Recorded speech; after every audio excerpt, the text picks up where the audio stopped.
Hi everybody, good evening. നിങ്ങളിൽ ഒരുവിധം എല്ലാവരും ന്യൂസിൽ നടക്കുന്ന എൻ്റെ അഗൻസ്റ്റുള്ള ആരോപണങ്ങളും എല്ലാം കാണുന്നുണ്ടെന്ന് വിശ്വസിക്കുന്നു.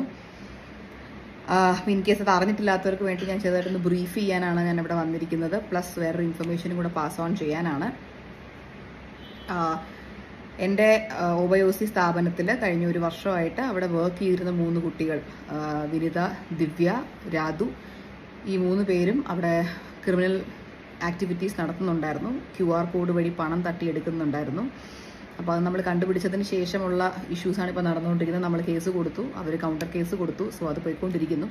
അപ്പോൾ ഞാനിത് കണ്ടുപിടിച്ച ദിവസം രാത്രി ഞാൻ ഒരു സ്റ്റോറി ഇട്ടിട്ടുണ്ടായിരുന്നു, ആസ്കിങ് ഫോർ ഹെൽപ്പ്. ഇതുപോലെ ആരെങ്കിലും ഇവരുടെ പേഴ്സണൽ അക്കൗണ്ടിലോട്ട് ഇവർ ചെയ്യാൻ നിങ്ങളെ ഫോഴ്സ് ചെയ്തിട്ടുണ്ടെങ്കിൽ അത് എന്നെ അറിയിക്കണം എന്ന് പറഞ്ഞ് റിക്വസ്റ്റ് ചെയ്തുകൊണ്ട് ഞാനൊരു സ്റ്റോറി ഇട്ടിരുന്നു. അതിൻ്റെ പിന്നാലെ ഒത്തിരി പേരുടെ പറഞ്ഞാൽ ഒത്തിരി പേരുടെ ഇപ്പോഴും കിട്ടിക്കൊണ്ടിരിക്കുന്നു. ഈവൻ ടുഡേ എനിക്ക് കിട്ടിക്കൊണ്ടിരിക്കുന്നു. ഒത്തിരി പേരുടെ മെസ്സേജ് വന്നിട്ടുണ്ടായിരുന്നു. അവരിതുപോലെ നമ്മുടെ നിന്ന് ക്യാഷ് ഇൻസിസ്റ്റ് ചെയ്തു, ഇവരുടെ അക്കൗണ്ടിലോട്ട് അയക്കാൻ പറഞ്ഞു. ഇതുപോലെ ഒത്തിരി കംപ്ലയിൻറ്റ്സ് വന്നിട്ടുണ്ടായിരുന്നു.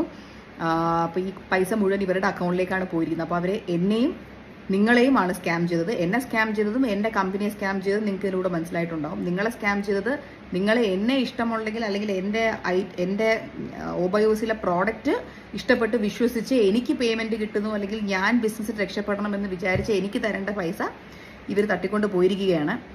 അപ്പോൾ ഞാൻ നിങ്ങളുടെ എല്ലാവരെയും ഞാൻ റിക്വസ്റ്റ് ചെയ്യുകയാണ്. ഞാനൊരു മെയിൽ ഐ ഡിയും ഈ ഒരു പോസ്റ്റിൻ്റെ അടിയിൽ ഇടുന്നുണ്ട്. ആ ഒരു മെയിൽ ഐ ഡി ഞാനിപ്പോൾ പറഞ്ഞുതരാം. നമ്മുടെ മ്യൂസിയം സ്റ്റേഷനിൽ